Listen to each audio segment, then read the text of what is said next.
Pagi hari ini kita akan sama-sama belajar tentang pembawa damai. Secara keseluruhan, pengajaran Yesus tentang ucapan berbahagia itu terlihat sangat kontradiksi. Saya percaya beberapa minggu sebelumnya Pastor juga telah mengajar kita tentang ayat-ayat sebelumnya. Karena Yesus berbicara tentang berbahagia itu menurut pola pikir kerajaan Allah, yang sangat berbeda sekali dengan berbahagia menurut pola pikir dunia. Kita melihat di sini, berbahagia menurut pola pikir dunia adalah sebagai berikut. Ini cuma sekedar contoh.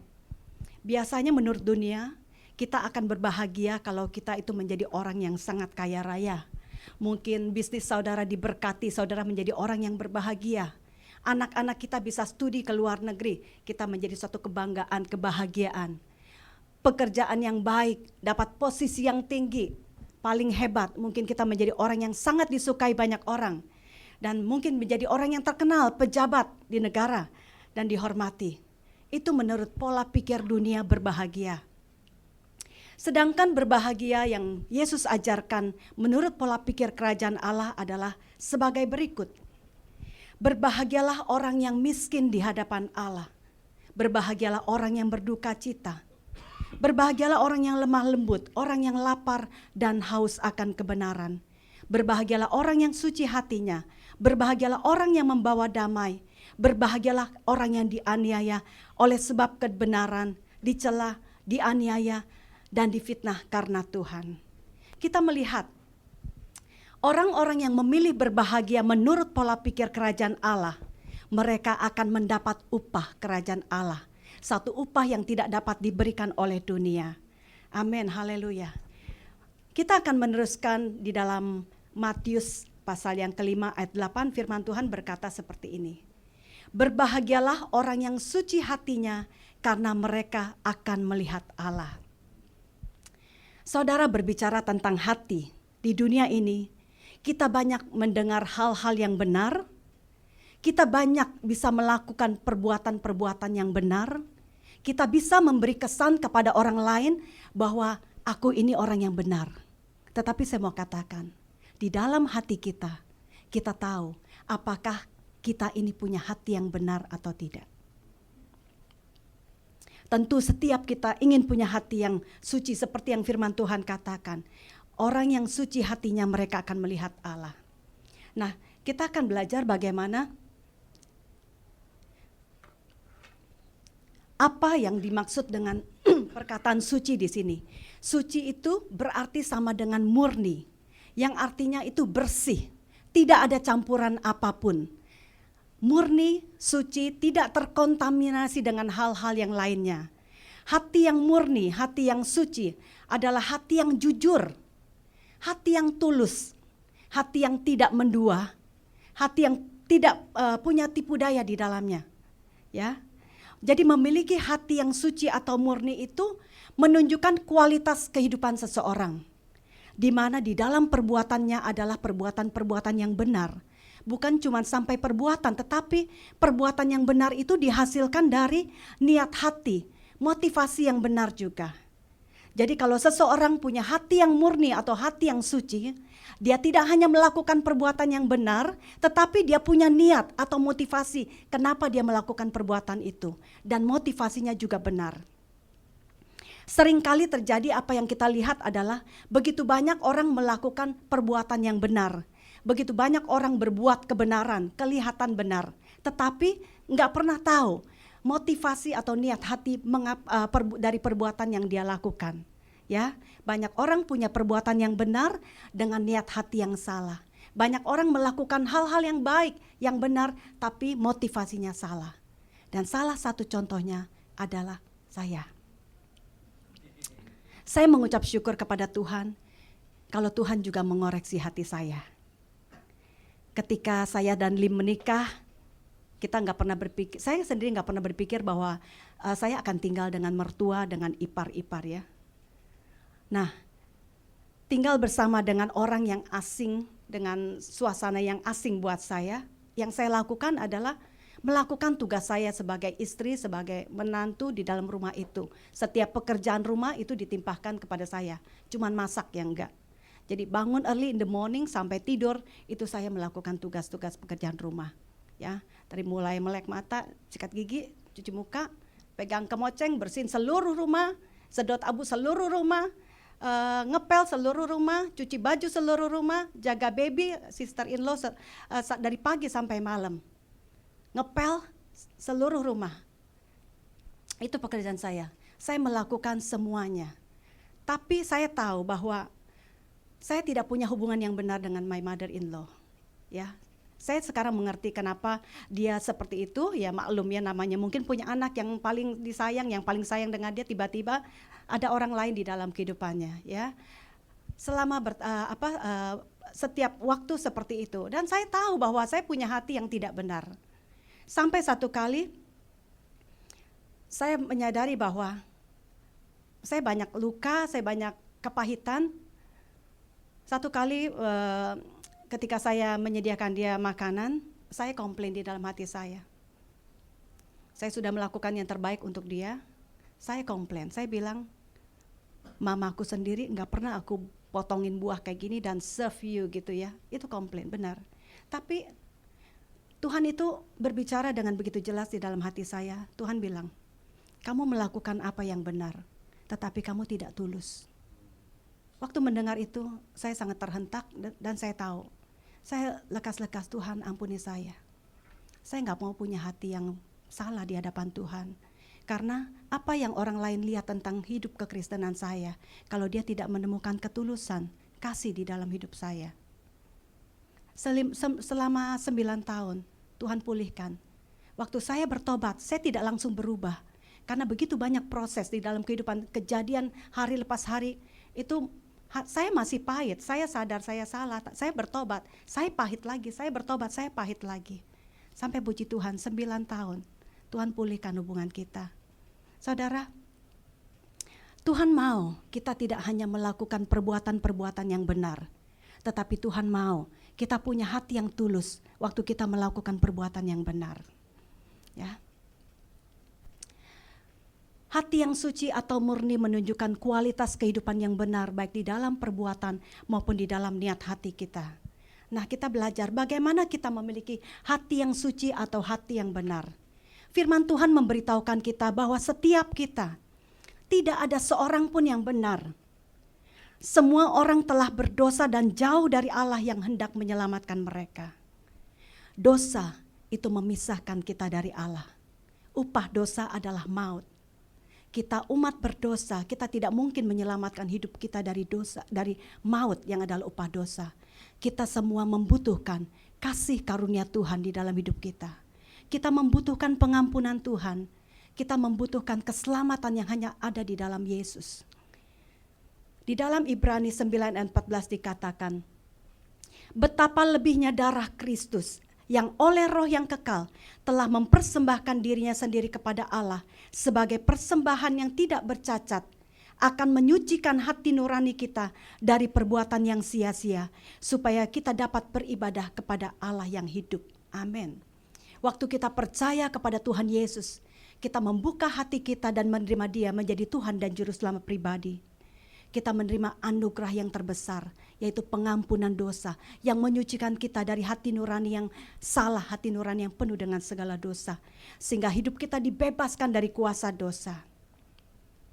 Kita tidak selalu melakukan apa yang benar, bukan? Kita juga tidak selalu punya sikap hati yang benar. Untuk itu kita membutuhkan Roh Allah di dalam hidup kita untuk mengingatkan kita akan kebenaran. Waktu kita melakukan kesalahan, Roh Kudus akan mengingatkan kita. Roh Kudus akan menegur kita sehingga kita bertobat, sehingga kita kembali melakukan apa yang benar. Nah, pertobatan adalah proses pemurnian hati kita, dan itu harus terjadi setiap waktu sepanjang umur hidup kita. Saya ulangi. Pertobatan adalah proses pemurnian hati yang harus terjadi setiap waktu. Waktu kita menyadari kita melakukan yang salah, kita harus bertobat. Dan itu akan terus terjadi sepanjang umur kehidupan kita. Saya mengambil proses pemurnian emas sebagai contoh pemurnian hati. Saudara, orang membeli emas untuk perhiasan, juga untuk investasi. Nah, sebelum emas itu dipakai untuk menjadi perhiasan, emas itu harus melalui proses pemurnian. Ya, emas itu harus dibakar dengan suhu yang sangat tinggi. Ketika emas itu dibakar dan mencair, maka akan ada kotoran, akan ada debu, akan ada mungkin karat yang ada timbul di atas permukaan. Dan itu harus diangkat, harus dibersihkan, harus dipisahkan dari kemurnian emas. Setelah kotoran itu diangkat, emas itu kembali dibakar kembali dengan suhu yang lebih tinggi. Supaya bila ada kotoran yang masih tertinggal, ia akan terapung di atas dan kembali dibersihkan. Begitu proses pemurnian sampai emas itu sungguh-sungguh murni dan siap dipakai untuk dinikmati banyak orang. Demikian juga dengan sikap hati kita. Hati kita harus senantiasa dibersihkan dari segala dosa dan kesalahan kita. Kita harus senantiasa bertobat waktu kita tahu kita melakukan yang salah. Kita harus senantiasa bertobat waktu kita tahu kita punya sikap hati yang salah. Kita mungkin melakukan perbuatan yang benar, tapi dengan sikap hati yang salah, kita bertobat waktu Roh Kudus mengingatkan. Demikian dari hari lepas hari, kita mengizinkan Roh Kudus itu memurnikan hati kita, sikap hati kita lewat pertobatan. Ini yang saya percaya bahwa Tuhan harus membersihkan hati kita lebih dulu sebelum Tuhan memakai kehidupan kita untuk menggenapi setiap tujuan dan rencana Allah yang mulia. Firman Tuhan berkata, orang yang suci hatinya akan melihat Allah. Melihat Allah. Saya percaya bahwa melihat Allah di sini bukanlah melihat Allah sebagai dengan mata yang telanjang gitu ya. Melihat secara vision atau melihat Allah muka dengan muka. Sekalipun hal itu mungkin terjadi kalau Allah menghendakinya. Tetapi melihat Allah di sini adalah menggambarkan hubungan yang begitu intim dengan Tuhan, menggambarkan kedekatan dengan Allah. Sehingga kita itu diberikan kepekaan untuk kita bisa mengerti tujuan dan kehendak Allah di dalam kehidupan kita. Rencana-rencana Allah di dalam kehidupan pribadi kita, bahkan di dalam dunia sekitar kita. Hubungan kita yang intim dengan Allah itu membuat kita semakin mengenal Allah, semakin mengenal pribadi Allah, semakin mengenal karakter-karakter Allah, semakin kita belajar mengenal isi hati Allah seperti apa. Kita belajar mengenal pemikiran Allah seperti apa, dan kita menemukan kehendak dan tujuan Allah di dalam kehidupan kita. Dan salah satu tujuan yang Allah kehendaki bagi kita adalah membawa damai. Saudara yang Tuhan kasihi, membawa damai itu adalah tujuan dan kehendak Allah bagi setiap kita pada mulanya. Ketika Tuhan Yesus datang ke dalam dunia, Dia bertujuan memperdamaikan hidup kita dengan Allah. Pengorbanan Yesus di kayu salib itu mengubah permusuhan menjadi persahabatan. Kita sebelum kita menerima Tuhan Yesus adalah musuh-musuh Allah. Namun kita sekarang menjadi sahabat-sahabat Allah ketika Tuhan Yesus itu hidup di dalam hidup kita. Di dalam Yohanes 15 ayat 15 dikatakan, aku tidak menyebut kamu lagi hamba, tetapi aku menyebut kamu sahabat. Kita yang dulu berada di bawah hukuman dosa, kita menerima pengampunan dosa. Firman Tuhan berkata di dalam Roma 5 ayat yang pertama, sebab itu kita yang dibenarkan karena iman, kita hidup dalam damai sejahtera dengan Allah oleh karena Tuhan kita Yesus Kristus. Amin. Demikianlah Tuhan juga menghendaki supaya saya dan saudara itu menjadi orang-orang yang membawa damai. Itu adalah kehendak Tuhan bagi setiap kita. Itu adalah tujuan Tuhan di dalam kehidupan kita. Orang yang membawa damai adalah orang yang terlebih dulu memiliki damai sejahtera Allah itu di dalam kehidupannya. Kita tidak mungkin bisa memberi damai kepada orang lain kalau kita enggak punya damai itu di dalam hidup kita. Ya, ada pepatah mengatakan, kita tidak bisa memberi apa yang kita enggak punya. Kita harus punya lebih dulu baru kita memberi, ya. Untuk menjadi pembawa damai, kita harus memiliki damai sejahtera Allah di dalam kehidupan kita. Baru kita bisa membawa damai baik untuk kita, baik untuk sesama kita. Kita bukan sumber damai itu, tetapi Tuhanlah sumber damai. dan sumber damai itu di dalam kehidupan kita. Kita harus hidup berdamai dengan Tuhan, dengan sesama, mendamaikan mereka dengan Tuhan, mendamaikan hidup sesama kita dengan sesama yang lainnya. Damai sejahtera Allah, waktu kita punya damai sejahtera Allah di dalam hidup kita, itu adalah kekuatan. Damai sejahtera Tuhan adalah ketenangan dan ketentraman, bahkan waktu kita kehilangan damai sejahtera itu di dalam hidup kita. Ada bagian firman Tuhan berkata bahwa damai sejahtera Allah yang melampaui akal dan pikiran manusia itu memelihara hati dan pikiran kita. Jadi kita belajar waktu kita punya damai Allah di dalam hati kita, damai itu menjadi benteng yang melindungi hati dan pikiran kita. Sehingga kita tidak tergesa-gesa waktu kita mengambil keputusan. Kita tidak tergesa-gesa di dalam perkataan kita. Kita tidak tergesa-gesa untuk kita bertindak sesuatu. Tetapi kita punya kedamaian, kita punya ketentraman yang besar. Waktu damai itu di dalam hati kita. Itu menjadi perlindungan seperti benteng. Dia melindungi hati kita dan melindungi pemikiran kita. Dan yang terindah, damai sejahtera Tuhan itu tumbuh dari hubungan yang semakin erat dengan Bapa. Amin. Semakin kita mengenal Tuhan, semakin kita percaya kepada Tuhan, semakin kita beriman kepada Tuhan, semakin kita bisa menikmati damai Tuhan itu di dalam hidup kita. Terus bertumbuh di dalam keintiman dengan Tuhan, terus bertumbuh di dalam pengenalan yang benar akan Tuhan, terus cari Tuhan, terus bersekutu dengan Tuhan. Damai sejahtera Tuhan itu akan hidup di dalam kehidupan kita dan memerdekakan kita. Kita bisa belajar, kita tidak bisa menghindari setiap masalah-masalah itu yang datang, baik di dalam kehidupan kita maupun di luar kehidupan kita. Kita juga tidak bisa berbuat banyak untuk mengusahakan perdamaian di luar sana. Tetapi kita belajar bagaimana kita itu bisa mengusahakan perdamaian itu di dalam kehidupan kita dan di dalam kehidupan orang-orang di sekitar kita.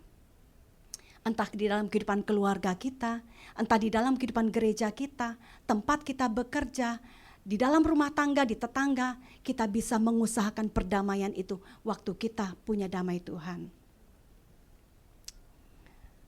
Bagaimana kita bisa mengusahakan perdamaian adalah waktu kita memilih untuk mengasihi. Saya akan baca. Karena itu sebagai orang-orang pilihan Allah yang dikuduskan dan dikasihinya, kenakanlah belas kasihan, kemurahan, kerendahan hati, kelemah lembutan dan kesabaran. Sabarlah kamu seorang terhadap yang lain, dan ampunilah seorang akan yang lain apabila yang seorang menaruh dendam terhadap yang lain.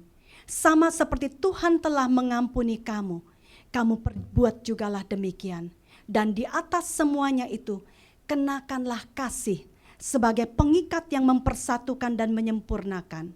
Hendaklah damai sejahtera Kristus memerintah di dalam hatimu, karena untuk itulah kamu dipanggil menjadi satu tubuh. Dan bersyukurlah.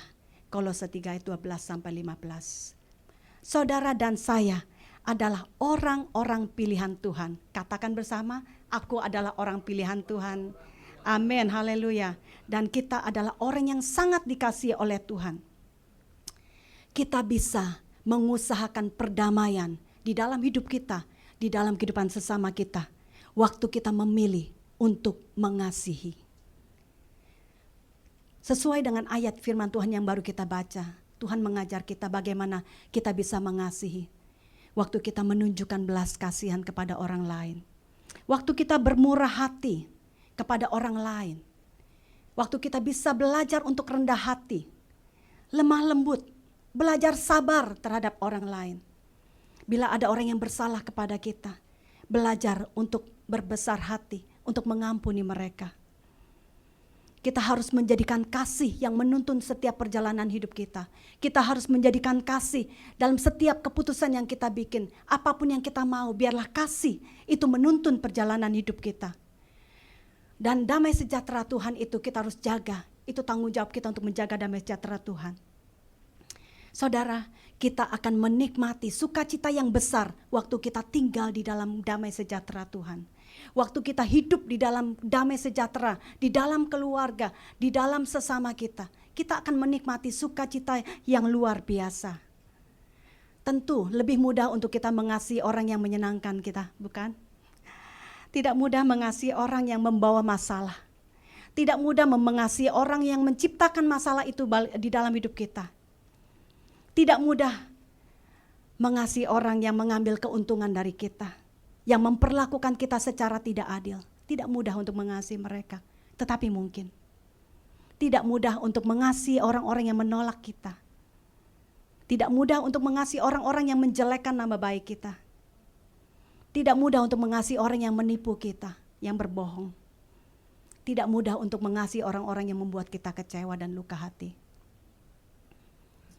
Namun waktu kita memilih untuk mengasihi Tuhan, waktu kita taat untuk melakukan apa yang benar dan berkenan kepada Tuhan, kita percaya bahwa Roh Kudus itu sanggup menolong kita dan memberikan kita kemampuan untuk kita mengasihi mereka. Kasih itu merupakan pemberian yang luar biasa yang Tuhan anugerahkan buat kita. Tuhan sendiri menunjukkan kasih-Nya yang begitu besar waktu kita masih berdosa. Yesus mati buat kita. Firman Tuhan di dalam Yohanes 3 ayat 16 yang sangat kita hafal tentunya ya. Karena begitu besar kasih Allah. Kasihlah yang harus menjadi penuntun hidup kita. Karena begitu besar kasih Allah. Allah mengorbankan Tuhan Yesus bagi kita untuk menyelamatkan hidup kita. Supaya kita tidak menjadi binasa, tetapi kita memperoleh keselamatan yang kekal. Dan Tuhan mau kita memilih untuk mengasihi sama seperti Tuhan telah mengasihi kita lebih dulu. Amin, haleluya. Ada sebuah kisah di dalam perjanjian lama tentang Ishak, anak Abraham, yang mengusahakan perdamaian. Karena pagi hari ini kita belajar bagaimana menjadi orang-orang yang membawa damai, orang-orang yang mengusahakan perdamaian. Kita lihat satu story. Ishak, anak Abraham itu tinggal di tengah-tengah orang Filistin.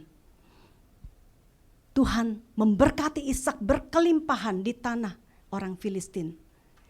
Ishak menjadi orang yang kaya, sangat kaya, bertambah kaya, dan sangat berkuasa di tengah-tengah orang Filistin. Hal ini membuat orang-orang Filistin itu menjadi cemburu dan iri hati akan keberhasilan Ishak. Mereka menimbun setiap sumur-sumur yang ada yang dibangun oleh ayahnya Ishak, Abraham. Mereka menimbun sumur-sumur yang ada itu dengan tanah. Kemungkinan besar karena Ishak sudah semakin kaya dan bertambah banyak mungkin kambing domba dan orang-orang yang mengikut dia. Kalau mereka tidak punya sumur, mereka tidak akan menemukan air. Dan itu merupakan kesulitan yang terbesar. Mereka menimbun. Satu hari raja orang Filistin yaitu Raja Amalek mengusir Ishak untuk keluar dari tanah itu. Karena Ishak sudah begitu sangat kaya dan sangat berkuasa. Sekalipun Ishak ini sudah menjadi berkuasa dan sangat kaya, Ishak itu menurut. Disuruh pergi, dia juga pergi. Ya. Kemudian dia pergi dan tinggal di lembah Gerar. Sebagai seorang yang berkuasa, Ishak bisa saja menolak, enggak mau pergi. Orang dia lebih banyak, lebih kaya dan lebih berkuasa. Tetapi sekalipun dia sangat kaya dan berkuasa, dia bisa lakukan apapun, dia tetap pergi. Akhirnya dia pindah ke lembah di tempat di mana Abraham, ayahnya itu telah menggali beberapa sumur. Dan sumur-sumur itu telah ditutup oleh orang Filistin. Setiap kali Ishak berpindah, waktu itu Ishak pindah ke satu tempat di lembah, orang-orang Ishak, hamba-hamba Ishak itu menggali sumur-sumur yang telah ditimbun. Nah, ketika sumur yang ditimbun itu digali, ternyata menghasilkan air, menghasilkan mata air yang berbual-bual. Firman Tuhan katakan yang meluap-luap gitu ya, begitu deras airnya keluar. Tetapi tiba-tiba orang Filistin datang dan berkata, "This is our well." Ini kepunyaan kita, ya. Mereka bertengkar. Nah, Ishak berkata, "Oke, nggak apa-apa." Ishak dan hamba-hambanya menggali kembali sumur yang lain. Keluar air juga, tetapi sekali lagi mereka datang dan mereka klaim, ini sumur belongs to us, ini sumur kepunyaan kita. Ishak katakan, "Oke, it's alright, tinggal lagi." Kemudian Sumur ketiga digali lagi dan keluar air lagi dan tidak ada pertentangan di situ. Ishak menamakan sumur itu Rehobot karena tidak ada perkelahian di situ. Tiba-tiba satu hari, singkat cerita, orang Filistin, Raja Amalek itu kembali datang kepada Ishak. Mereka melihat betapa sebenarnya Tuhan itu sendiri yang memberkati Ishak. Dan Raja Amalek datang kepada Ishak dan berkata, kami melihat bahwa sungguh engkau diberkati Tuhan. Engkau berkuasa karena Tuhan, bukan karena perbuatanmu. Amalek mengakui bahwa Ishak itu menjadi kaya dan berlimpah-limpah dan berkuasa. Itu karena Tuhan. Itu karena Tuhan. Akhirnya Ishak menerima mereka dan menjamu orang Amalek itu. Kemudian Amalek meminta, oh ya kita bersumpah supaya jangan ada perkelahian di antara orang-orang kamu dengan orang-orang kita. Nah setelah mereka bersumpah, Amalek kembali ke negeri, kembali ke tempatnya. Hamba-hamba Ishak datang kepadanya dan berkata, kita telah menemukan sumur yang kita gali dan sumur itu mengeluarkan air. Puji nama Tuhan. Cerita yang begitu menarik. Firman Tuhan berkata Amsal 16 ayat ke-7. Kalau Tuhan berkenan kepada jalan seseorang, maka musuh orang itu pun didamaikan dengan dia. Amalek, orang-orang Filistin merupakan musuh. Tetapi waktu seseorang mengusahakan perdamaian, hidup di dalam rendah hati, mau mengalah, mengusahakan perdamaian, berkat Tuhan itu datang di dalam kehidupan Ishak. Musuhnya pun diperdamaikan dengan dia. Berkat Tuhan itu mengalir pada kehidupan orang-orang yang mengusahakan damai. Amin. Saudara pengen jadi orang yang diberkati Tuhan. Jadilah orang-orang yang membawa perdamaian di dalam kehidupan kita. Kita ingat di dalam Mazmur 133 ayat 1-3 dikatakan, sungguh alangkah baiknya dan indahnya waktu orang-orang itu bersatu di dalam kesatuan, bersatu di dalam kedamaian. Firman Tuhan berkata, Tuhan memerintahkan berkat-berkat itu mengalir ke sana. Kehidupan ada di situ. Saudara, kita percaya bahwa waktu rumah tangga kita ada di dalam keadaan damai. Percayalah, rumah tangga saudara akan diberkati Tuhan. Ya, waktu kita punya hubungan yang damai di dalam gereja, di tempat di mana kita bekerja, di sekolah, di tempat di mana saudara bekerja, punya kedamaian di situ. Kita akan menjadi orang-orang yang diberkati Tuhan, berkelimpahan. Apa yang kita belajar dari kisah Ishak? Ishak punya hak untuk marah. Ishak punya hak untuk menyimpan dendam, sakit hati, mungkin tersinggung, diusir ya, disuruh keluar. Dan Ishak juga bisa untuk dia mengadakan perlawanan atas tindakan orang Filistin yang tidak adil. Namun Ishak berbuat sesuatu untuk mengusahakan perdamaian, yaitu memilih untuk mengasihi. Ishak mengalah demi perdamaian. Ishak merelakan haknya demi perdamaian. Ishak tidak membalas yang jahat dengan kejahatan demi perdamaian. Ishak mengampuni orang Filistin itu demi perdamaian. Ishak menerima dan menjamu mereka demi perdamaian. Sehingga pada akhirnya orang Filistin itu diperdamaikan dengan Ishak. Kalau Ishak bisa berbuat sesuatu untuk membawa perdamaian, demikian juga kita bisa berbuat sesuatu untuk membawa perdamaian. Adakah orang-orang di dalam hidup kita yang kepadanya kita butuh berdamai pada hari-hari ini? Adakah orang-orang di sekitar kita yang selama ini mungkin kita tidak lagi berkomunikasi dengan dia? Anak tidak mau lagi berbicara dengan papa. Adik tidak mau berbicara dengan saudara. Kita marah dan kita tidak mau berbuat sesuatu untuk mengusahakan perdamaian. Saudara, kita bisa. Waktu kita memilih mengasihi, Roh Kudus akan menolong dan memampukan kita untuk kita datang di dalam kehidupan orang lain dan membawa perdamaian itu. Bukan dengan kekuatan kita, tetapi Tuhan akan menolong kita dan memberikan kita kekuatan untuk kita melakukan perdamaian itu di dalam hidup kita dan di dalam kehidupan orang lain. Mari lakukan sesuatu untuk sebuah perdamaian. Kita tidak dapat berbuat sesuatu untuk mengusahakan perdamaian bagi dunia yang sedang perang. Kita juga tidak dapat berbuat sesuatu bagaimana kita mengatasi masalah-masalah di dunia yang ada. Tetapi saya percaya bahwa kita bisa berbuat sesuatu untuk mendamaikan hidup kita dengan orang-orang di sekitar kita. Entah saya itu benar atau saya yang salah, kita bisa membawa perdamaian itu. Entah kamu salah atau entah kamu benar, kamu bisa. Kalau kita merasa benar, kita bisa memiliki kemurahan hati untuk kita mengampuni orang yang bersalah kepada kita dan kita merangkul mereka kembali. Saya belajar bahwa waktu kita mengampuni seseorang yang bersalah kepada kita, kita sedang memberikan dia kesempatan untuk dia menyadari kesalahannya dan berubah. Waktu kita mengampuni orang yang bersalah kepada kita, kita sedang memberi mereka kesempatan untuk mereka sadar akan kesalahan mereka dan mereka bertobat. Bagaimana kalau kita ada di pihak yang salah?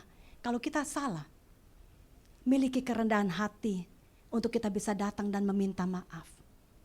Kalau itu terlalu sukar buat kita, kita bisa menunjukkan dengan tindakan kita, penyesalan kita, dan perubahan sikap hidup dan perbuatan kita. Amin. Karena firman Tuhan mengajarkan kita, Roma 12 ayat 18, sedapat-dapatnya kalau hal itu bergantung kepadamu, hiduplah dalam perdamaian dengan semua orang. Lakukan bagian kita, usahakan perdamaian dengan sesama kita.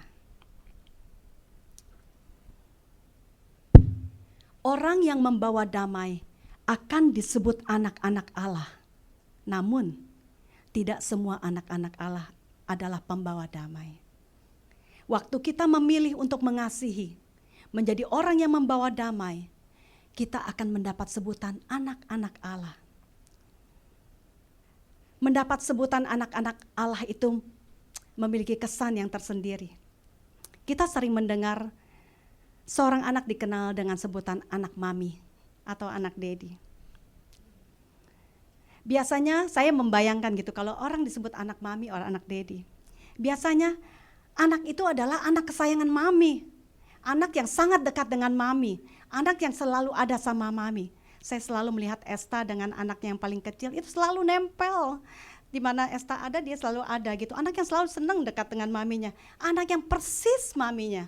Mungkin di dalam cara dia berkata-kata, cara dia bertingkah laku, ataupun karakter. Nah, demikian dengan setiap kita, kalau kita menjadi orang yang membawa damai, kita juga disebut anak-anak Allah, anak-anak Bapa. Itu berarti kita menjadi anak-anak kesayangan Bapa, yang selalu dekat dengan Bapa, yang selalu merindukan hadirat Bapa. Kita juga berarti dekat dengan Bapa itu kita punya kemiripan dengan Bapa kita. Mungkin kita punya karakter-karakter Bapa, sikap-sikap Bapa, ya. Kepribadian-kepribadian Bapa. Saudara mau disebut anak-anak Allah. Amin. Jadilah orang yang membawa damai, memilih untuk mengasihi. Kita akan menjadi anak-anak Allah, anak-anak yang selalu menyenangkan Bapa, yang selalu dekat bersama dengan Bapa, dan memiliki karakter, sikap hati, kepribadian kita itu mirip dengan Bapa. Sehingga waktu orang lihat kita, mereka bilang itu anak-anak Bapa. Amin. Sebagai penutup saya ingin membacakan sebuah doa. Doa ini tidak diketahui siapa penulisnya, mungkin saudara pernah mendengar tentang doa ini. Doa yang sangat berarti sekali untuk direnungi. Doa ini disebut dengan the prayer, Tuhan jadikan aku alat kedamaianmu, karena kita belajar untuk menjadi pembawa damai. Kalau saudara bisa kelihatan, saya ingin kita membaca doa ini bersama-sama dan menjadikan ungkapan hati kita sebagai doa kita kepada Tuhan. Yuk mari kita baca bersama-sama.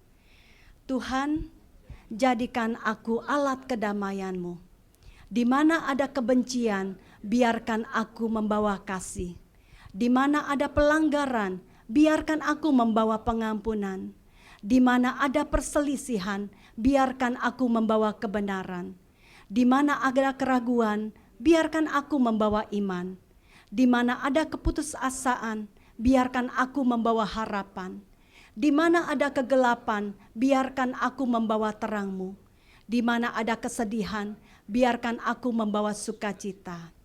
Tuhan, jangan biarkan aku mencari penghiburan, tetapi biarlah aku menghibur.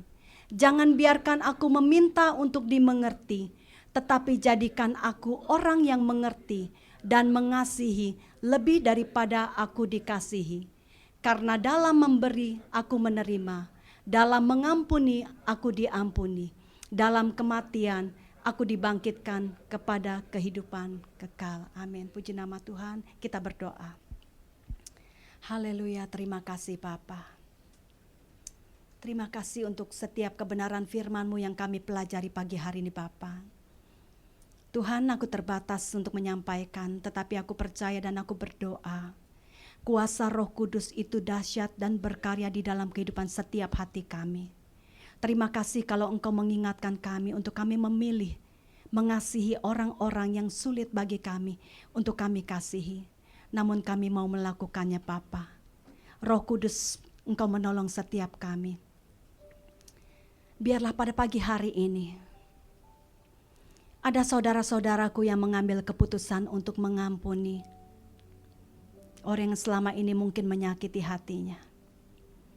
Aku percaya Bapa, biarlah ada saudaraku yang pada pagi hari ini mengambil keputusan untuk mengalah demi sebuah perdamaian.